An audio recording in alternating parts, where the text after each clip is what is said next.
पूरे भारत की भूमि पर और मेरे भारत के जो मानव है जहाँ जहाँ निवास कर रहे हैं, विदेश में भी, पूरी भारत की भूमि पर आज के दिन लोग देवी जी की स्थापना करते हैं। तो क्या स्थापना में क्या रखते हैं? कलश रखते हैं ना। तो कलश किस लिए रखा जाता है? कलश का क्रम क्या है? अपन ने अभी तक कथाओं में बहुत सुना, शिव महापुराण में, कि दिए का महत्व क्या है। अपन ने सुना दही का महत्व क्या है, जल का महत्व क्या है। पूरी शिव महापुराण में अपने अलग अलग महत्व को जाना है।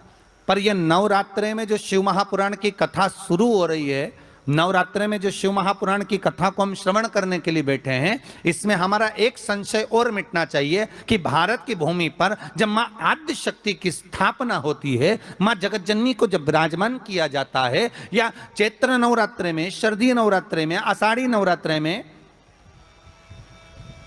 आदिकादिक पौष नवरात्रे में हम शंकर की, हम जगतजननी जगदम्बा की जब स्थापना करते हैं, या हम नूतन घर का प्रवेश करते हैं, या गणेश जी की स्थापना करते हैं, या कोई दुकान को प्रवेश करते हैं, या कोई शुभ कार्य करने के लिए अग्रण्य होते हैं, तो हम कलश की स्थापना क्यों करते हैं? आज शिव महापुराण में शुरुआत में अपन शिव और पार्वती की यही संवाद को लेकर चलते हैं।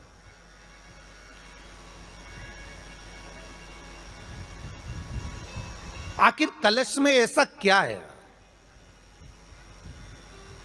कलश के अंदर आखिर ऐसा क्या विराजमान है कि 33 कोटि देवता उस कलश के अंदर आकर बैठ जाते हैं? महाराज,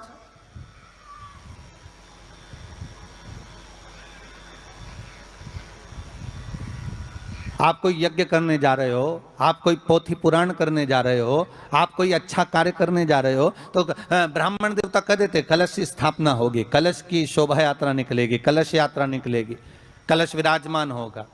और आज हर की पौड़ी पर, प्रयागराज में, या उज्जैनी में, नासिक में जो बड़े बड़े कुंभ के मेले होते, कुंभ का मतलब भी तो कलश से होता है। उसकी महत्वता क्यों है? उस कुंभ की, उस घड़े की महत्वता कहां से प्रकट हो गई? शिव महापुराण की कथा कहती है महाराज, भगवान ओघड़दानी शंकर स्वयं आद्य शक्ति जगदम्बा से कहते हैं कि जगदम्बा तू क्या चाहती है बोल। तो जगतजननी जगदम्बा कहती है कि जहां मैं हूं वहां शंकर है। यह आपने कह दिया, पर जहां शंकर है वहां पार्वती का होना जरूरी है। उसके लिए सिद्ध करने के लिए एक स्थान ऐसा बनाया जाए जहां पर शंकर विराजमान है और शंकर के साथ पार्वती विराजमान है। तो शिव जी ने कहा, पार्वती, उसके लिए मैं तुझे एक सुंदर कलश का निर्माण कर देता हूं। दुनिया का रचनाकार, दुनिया की रचना करने वाले महाराज, संपूर्ण ब्रह्मांड की रचना करने वाले, जिनको भगवान शिव ने स्वयं ब्रह्मदेव से कहा है कि ब्रह्मा जी तुम सृष्टि खंड को आगे बढ़ाइए, सृष्टि की रचना करिए। और आज ही के दिन, यही चैत्रीय प्रतिपदा के दिन, यही इसको कहते हैं नया संवत्सर, नया वर्ष। हिंदू धर्म में क्यों कहा जाता है? आज ही के दिन ब्रह्मा जी ने महाराज सृष्टि की रचना करना प्रारंभ करा था। आज ही के दिन भगवान शिव और ब्रह्मा का संवाद हुआ था। सीधे भगवान शंकर ब्रह्मदेव के पास जाकर बोले थे, हे ब्रह्मदेव, आप सृष्टि की रचना करिए। तो ब्रह्मा जी ने पूछा था, सारे नक्षत्र आपने बनाए, सारे दिन आपने बनाए, सारी घड़ियां आपने बनाई, सारा पल आपने बनाया, मनुष्य की श्वास गिनती, काउंटिंग, अर्थात मनुष्य के शरीर की रोमावली, ये सब आपने निश्चित करी है। मनुष्य की कितनी धड़कन चलेगी, कितनी श्वास चलेगी, 21,600 श्वास जो मानव के शरीर से प्रतिदिन निकल रही है, 3.5 करोड़ रोम छिद्र जो मनुष्य के शरीर में बने हुए हैं, ये संपूर्ण बनाने वाले आप हो। एक एक घड़ी, एक एक पल, एक एक नक्षत्र, एक एक समय बनाने वाले आप हो। हर श्वास को बनाने वाले आप हो। तो आपसे मुझे कहना है कि एक निर्माणकर्ता ब्रह्मदेव, आप ब्रह्मा जी कर रहे हैं, तो एक काम करो ना कि सृष्टि की रचना भी आप करो। भगवान ब्रह्मा ने शिव जी से कहा कि सृष्टि की रचना आप करिए।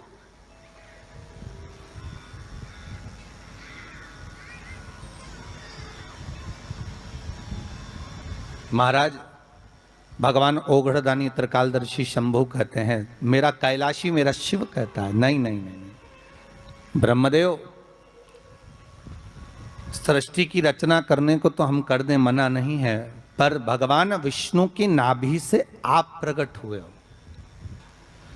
भगवान शेषनाग की सैया पर शयन कर रहे हैं, और भगवान जब शेषनाग की सैया पर शयन कर रहे हैं, उस शेषनाग की सैया से सोते हुए भगवान ने अपने नाभि कोश से आपको प्रकट करा है कमल के पुष्प के ऊपर। और आप भगवान की अंतः नाभि में, ब्रह्मदेव ना जाने हजारों वर्ष तक आप नाभि में प्रवेश करते गए, हजारों वर्ष तक आप नाभि के अंदर जाकर साधना करते रहे, और साधना करने के बाद भी आपको यह पता ना चल पाया कि आपका प्रागट्य बिंदु क्या रहा। ब्रह्मदेव सृष्टि की रचना आप करिए।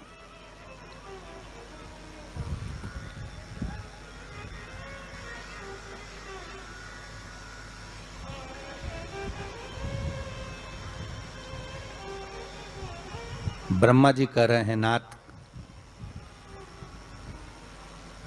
इस सारे ब्रह्मांड को रचना करना है, कर दूंगा, मना नहीं है, पर रचना करता भगवान ब्रह्मा जी कहते हैं कि मैं संसार को एकाग्रित करूं, उससे पहले 33 कोटि देवताओं को मुझे एकाग्रित करना है, और सारे 33 कोटि देवता एक जगह पर आकर विराजमान हो जाए, ऐसी कोई व्यवस्था करना है।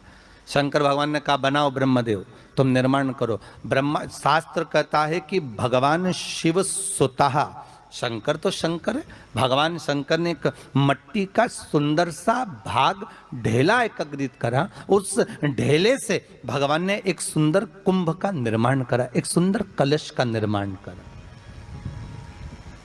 शास्त्र का प्रमाण देखिए कितना बड़ा है।